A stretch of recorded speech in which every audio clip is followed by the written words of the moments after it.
A grande imprensa está assustada com o poderio e a agressividade do Palmeiras no mercado da bola. Separei um vídeo aqui lá da Jovem Pan, onde o Mauro César, o Bruno Prado e o Pilhado falam do porquê o Palmeiras está tão afinco, tão agressivo no mercado da bola. Cara, é impressionante como a grande mídia fica assustada com o poderio econômico do Palmeiras nesses últimos dias aí.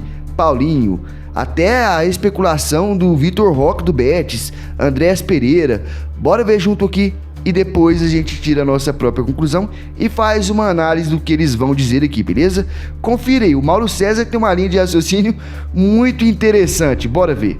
O Palmeiras, gente, tá prometendo aí um ano de reforços de peso. Eu não lembro de ter visto na gestão Leila, tá? Uma fase de tantos nomes de peso sendo assim levantados pelo Palmeiras. Primeiro, Paulinho, tá? Paulinho que tá quase certo, 18 milhões de euros, tá? 18 milhões de euros, mais o Gabriel Menino e o Patrick, que é um volante da base do Palmeiras. Andrés Pereira, Palmeiras disposto a pagar 20 milhões de euros, mas de verdade... Só um adendo aí, não é 20 milhões de euros não. O Fulham está pedindo 35 milhões. O Palmeiras está disposto a pagar 20 milhões e ceder algum atleta. Provavelmente o Richard Rios ou o Vitor Reis. Se for o Vitor Reis, é pau a pau, irmão. Porque o Vitor Reis vale muito mais que 35 milhões. A gente sabe disso. Mas bora continuar. Não acho que o Fulham liberaria. É o 8º colocado do campeonato inglês. Andrés Pereira é o 8º jogador, se eu não me engano, ou 7º que mais jogou pelo time nessa temporada. Se o Palmeiras tivesse sido competente quando o título brasileiro estava ao seu alcance e ele conseguiu perdê-lo, sendo derrotado em casa pelo Botafogo, numa semana que o Botafogo tinha que viajar para atuar na Argentina, né? Viajou no dia seguinte a partida que foi aqui em São Paulo para decidir a Libertadores, o Palmeiras descansadão, jogando só uma competição há meses, conseguiu perder. E depois teve o jogo com o Cruzeiro ainda, que ele jogou sem torcida adversária. O Botafogo teve que enfrentar o Inter com torcida adversária. O Botafogo venceu o seu jogo. O título estava na mão do Palmeiras, teve até essas oportunidades, né? Não tem data, enfiaram esse jogo numa terça-feira, gente. Uma sacanagem com o Botafogo, né? Quarta-feira viajava, sábado decidiu Libertadores. Tudo ficou bom pro Palmeiras. Joga sem torcida por conta de uma situação causada por palmeirenses. Quer dizer, tudo muito bizarro. E tudo a favor do Palmeiras. Ou não foi? É a última pausa que eu vou fazer, pode ficar tranquilo. Mas o Palmeiras não teve vantagem, não. Todos os finalistas de Libertadores nos jogos anteriores, finalistas de Libertadores, tanto Palmeiras, Flamengo, Fluminense, jogaram 4 dias antes da final. E isso não é desculpa, não. Mas bora continuar. É a última vez que eu interrompo. Foi a favor do Palmeiras. Acabou sendo uma situação que favoreceu. E ainda assim perdeu o título. Se ganha esse título, eu duvido que fosse ao mercado. Nosso elenco é ótimo, trabalhamos assim, o técnico gosta de trabalhar com jogadores que não são medalhões, várias pessoas falariam isso. O que ocorre? Nesse momento, me parece que a diretoria do Palmeiras quer dar uma satisfação ao seu torcedor, porque o Estevão vai embora. E qualquer um que viu os jogos observou que o menino carregou o time nas costas, sem ele, quando ele foi embora no meio do ano, que é justamente quando vai entrar a fase importante da temporada, vai ficar difícil. Vai ficar muito difícil. Já não foi possível ganhar um título esse ano com ele, imagina sem o menino. Então é hora de ir ao mercado e dar uma satisfação ao torcedor, como nunca aconteceu nesses últimos anos. Mas na prática até agora só tem uma contratação de peso, né?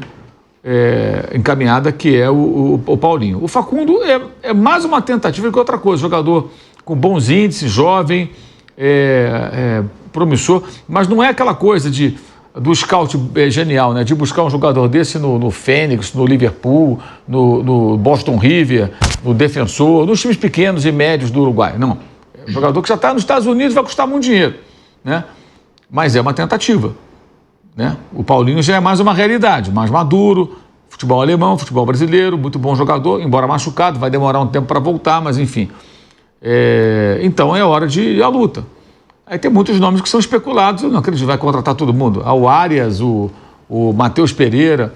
O Matheus Pereira é o Cruzeiro que é mais dinheiro do que o Atlético vai receber, pelo menos a priori, pelo Paulinho. Embora o Atlético tenha 2 jogadores também envolvidos na negociação.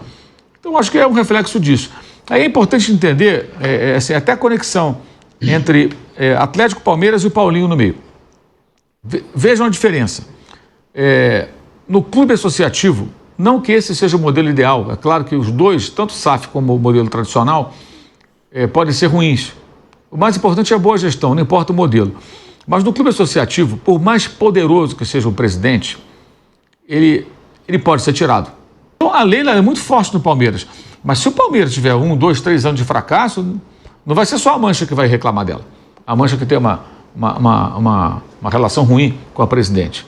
Eu imagino que ela saiba disso. E entrou muito dinheiro com boas vendas, então é hora de fortalecer o time, porque o que mantém a Leila como uma pessoa vista de forma positiva pelo palmeirense, pela mídia, é o desempenho esportivo. Não importa se o clube for bem gerido, é o futebol. Então, se o futebol do Palmeiras é forte e vencedor, a Leila vai ser elogiada. Se não, ela vai ser criticada. O torcedor do Atlético agora reclama que o Paulinho vai sair. Peraí, vai enfraquecer o elenco. A SAF, meu amigo, vai ser gerida de acordo com o que pensam os seus proprietários. É uma empresa. E o cara pensa o quê? E não está errado não, hein? Não está errado não. Eu acho que está certo. Eu vou ter menos arrecadação. Meu elenco é muito caro. Não consegui classificação. Eu vou ter que trabalhar numa margem menor. Aí surge uma proposta absurda, eu acho assim, altíssima, fantástica. 18 milhões de euros, algo equivalente em reais, né? E 2 jogadores jovens. Se você pegar o valor de mercado dos 2 atletas que o Palmeiras está cedendo, você vai dar 24, 25 milhões de euros, gente. Pelo Paulinho. O Paulinho veio livre do Bayer Leverkusen, certamente ganhou luva, salário muito bom e tal, mas não pagou multa rescisória ao time alemão. Então, para o Atlético, é uma margem de lucro excelente. A SAF é um negócio. E ele tem que fazer a roda girar. O cara não vai ficar botando só dinheiro do bolso dele ali, queimando dinheiro. No clube associativo, não sai do bolso do dirigente, meu amigo. No clube associativo, como é que funciona? O clube vai pagando, se ele não paga, ele se endivida.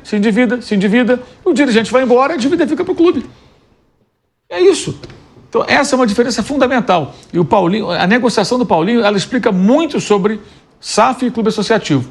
Por mais que Leila Pereira tenha um ótimo desempenho como presidente do Palmeiras e seja até idolatrada por parte da torcida, se ela não conseguir bons resultados, é evidente que ela vai cair em desgraça, porque acontece com qualquer um. Imagina o Palmeiras em 2025 não se reforça, e olha que mesmo o Palmeiras vencendo, muitos palmeirenses reclamavam reforços, reivindicavam contratações de mais impacto. Imagine se ela passa 2025 sem contratar e não ganha nada. Nossa, a torcida se volta contra ela. O Landim, sendo campeão, a torcida xingava ele no Maracanã. Por quê? Porque fracassou em outras frentes, porque cometeu alguns outros erros. E dançou. Não parecia acreditar que fosse perder a eleição. Perdeu. Possível. Como a turma que estava no Corinthians perdeu para Augusto Melo. Então é assim. No futebol é assim, no clube associativo e na SAF, essa diferença. Então o atleticano, ele precisa entender. Até eu escrevi isso outro dia no Instagram, os caras não entenderam nada. Nossa, até apaguei. Nossa, como tem gente que não pensa. Achavam que era sobre o Botafogo. Nada a ver com o Botafogo. Está me referindo ao Atlético. Quem manda no clube, gente, não é o sócio na SAF, não é o torcedor, é o dono. O dono manda, ele decide, acabou de comprar. O clube é uma propriedade dele. Aquele CNPJ ali é dele, ele comprou, ele é dono, como se fosse uma loja, tem uma loja. Então, hoje, o Atlético, ele pertence àquelas pessoas, é tudo legal, tudo correto. Então, as decisões serão tomadas de acordo com aquilo que ele pensar, os donos pensarem, e no caso específico, de acordo com o momento financeiro e as perspectivas do time no ano que vem. Simples assim. O Palmeiras, ao contrário. A Leila, ela é a presidente do Palmeiras, não é dona do Palmeiras. E ela sabe que o mau desempenho esportivo pode até fortalecer uma oposição que pode, no futuro, vencê-la numa eleição, dependendo do que acontecer. E tudo passa pelo futebol. Tudo passa. Ah, mas o torcedor não vota, que vota meia dúzia lá, um colégio eleitoral. Sim, mas esses caras também são torcedores, influenciados no voto pela reação da torcida. Ele sempre teve, e era uma opção do... Cara, antes da gente entrar aí na fala do Bruno Prado, que é bem bacana a análise dele aqui, vai deixando seu like aí no vídeo e, se possível, deixe seu comentário também, irmão. Bora fazer esse canal aqui crescer, porque é um dos poucos canais de react do Palmeiras que dá opinião sincera e faz a defesa e rebate aquilo que os comentaristas falam, que na minha opinião, e provavelmente na sua também, está errado contra o Palmeiras. Então, deixe seu comentário e deixe seu like também. Bora continuar aqui com o Bruno Prado. Clube contratar de uma outra maneira. O que o Palmeiras fez nos últimos anos foi apostar num time que foi muito vencedor. O Palmeiras, ele mantém um time base por muitos anos.